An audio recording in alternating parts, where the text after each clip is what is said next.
Chen berkata dengan sedih, "Aku sudah selesai, aku sudah selesai."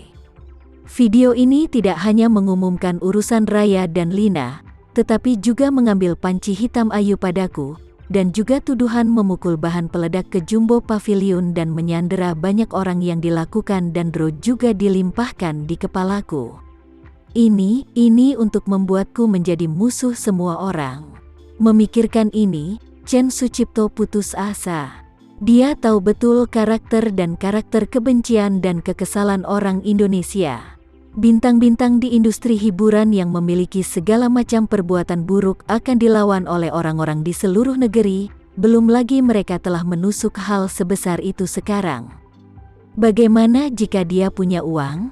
Di depan orang banyak, semakin kaya kamu, semakin sedikit kamu bisa menjadi sombong dan melakukan apapun yang kamu inginkan.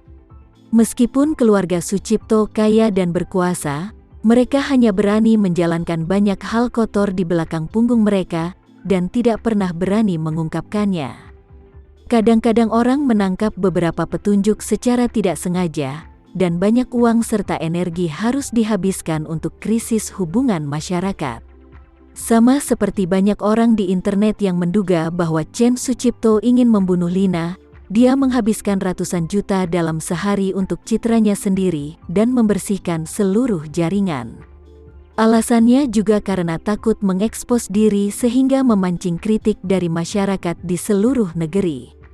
Namun, Chen Sucipto bahkan tidak bisa bermimpi bahwa situasi yang dia pikir dia kendalikan akan runtuh sepenuhnya dalam sekejap. Dampak yang ditimbulkan oleh video ini sekarang seperti tsunami besar yang deras ke arah muka. Dalam menghadapi bencana alam seperti tsunami, manusia seperti dia tidak memiliki kesempatan untuk melarikan diri sama sekali. Pada saat ini, Chen Sucipto juga sama, opini publik sangat marah, hampir seolah-olah itu busuk, meninggalkannya tidak ada ruang untuk pembalikan sama sekali. Chen Sucipto berkata pada dirinya sendiri dengan kesakitan, "Semua upaya yang aku lakukan sebelumnya dan semua PR hari ini sia-sia." Berbicara tentang ini, dia melanjutkan dengan kesedihan dan kemarahan, tidak hanya menjadi gelembung, tetapi juga memiliki efek kontraproduktif. "Jika aku tahu bahwa situasi hari ini akan membunuhku, aku tidak akan memilih untuk menyerang Lina. Itu berarti mengangkat batu dan menghantam diriku sampai ujung kaki. Aku mengangkat parangku dan mematahkan tanganku sendiri. Pengurus rumah tangga tidak bisa menahan desahan. Oh, Tuan, aku tidak menyangka Sindong akan membawa orang melakukan hal ini secara pribadi. Dan dia bisa melakukannya seperti ini. Ada juga putra kedua. Aku bahkan tidak bisa membayangkan Tuan berada di sana dan orang-orang di sana berani menyerang putra kedua. Apakah mereka lelah dengan hidup mereka?" Chen Sucipto meraung dengan mata terbelah. "Coba lihat. Pastikan untuk mencari tahu siapa yang melawanku. Selain itu, 5 triliun lagi akan digunakan untuk hubungan masyarakat krisis." Dalam 10 menit, video harus keluar dari semua situs web dan aplikasi. Pada saat yang sama, tidak ada media yang diizinkan untuk mempublikasikan opini dan artikel apapun yang terkait dengan video ini. Kepala pelayan berkata dengan malu-malu, "Tuan, platform dan aplikasi lain baik-baik saja, tetapi platform video pendek ini yang dimiliki oleh keluarga Renza." "Apa?" Mata Chen Sucipto membelalak, dan dia berkata, "Platform TikTok ini milik keluarga Renza? Kapan keluarga itu mulai memasuki industri internet?" Kepala pelayan itu membuka mulutnya dan berkata, "Faktanya, mereka membeli platform TikTok ini beberapa bulan yang lalu, dan sepertinya menghabiskan lebih dari 80 triliun. Namun, aku tidak tahu persis apa tujuan mereka membeli platform TikTok ini. Meskipun platform ini sangat populer, karena pada dasarnya gratis untuk pengguna, profitabilitasnya relatif tunggal. Selain periklanan, ini adalah untuk membiarkan sekelompok selebriti internet naik dan terlibat dalam penjualan streaming langsung, dan kemudian platform akan mengambil untung darinya. Margin keuntungan jauh lebih rendah daripada industri yang biasanya kami geluti. Chen Sucipto tampak putus asa dan berkata, apa-apaan dia? Apa yang dilakukan keluarga Renza? Apa maksudnya? Kenapa dia beli platform online semacam ini? Bukankah ini setan yang jahat?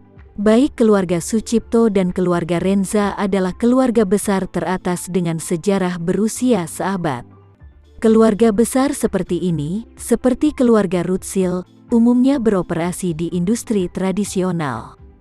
Misalnya industri energi, industri keuangan, industri manufaktur, industri real estate dan industri pelayaran laut.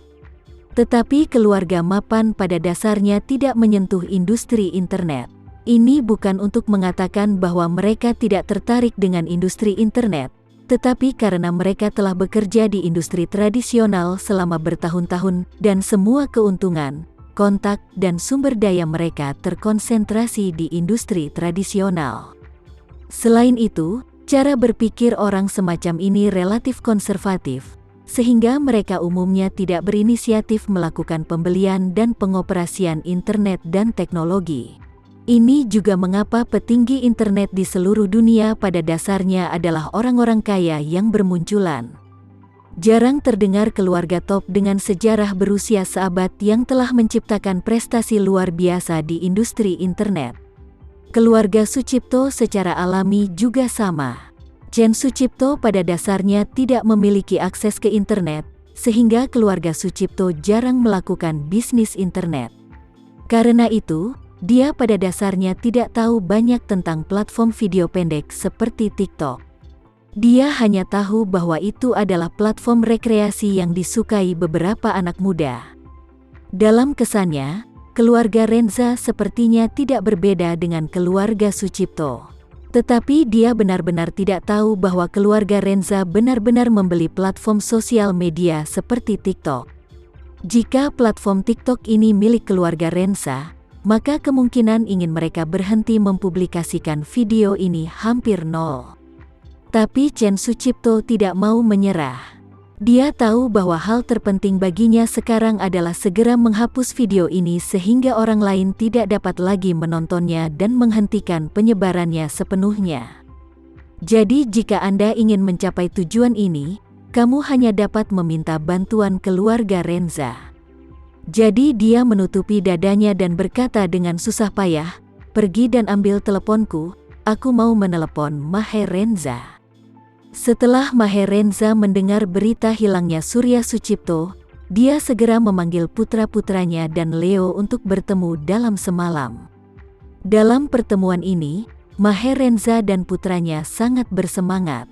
Kehilangan keluarga Sucipto memang sangat berat kali ini. Putra tertua dikorbankan di ronde terakhir dan ketenaran Sucipto dipertahankan, tetapi dalam sekejap, putra kedua juga terlipat, yang pasti akan membuat seluruh pasukan keluarga Sucipto kesal. Selain itu, kekurangan tenaga kerja adalah masalah paling serius berikutnya bagi keluarga Sucipto. Tetapi pada saat ini, Leo tiba-tiba menerima pesan.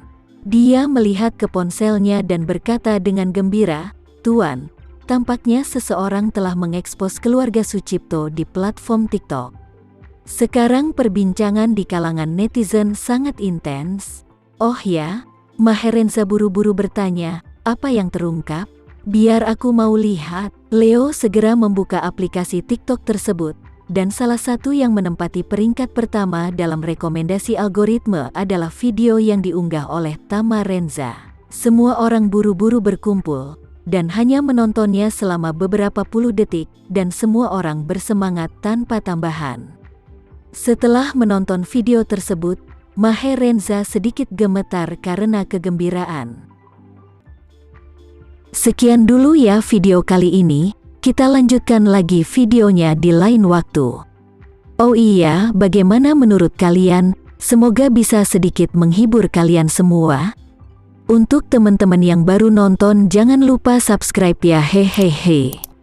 Dan kalau teman-teman ada yang ingin gabung langganan, bisa langsung gabung saja untuk dapat fitur yang menarik dan sedikit membantu Mimin. Terima kasih banyak sudah menonton, sampai jumpa lagi, bye.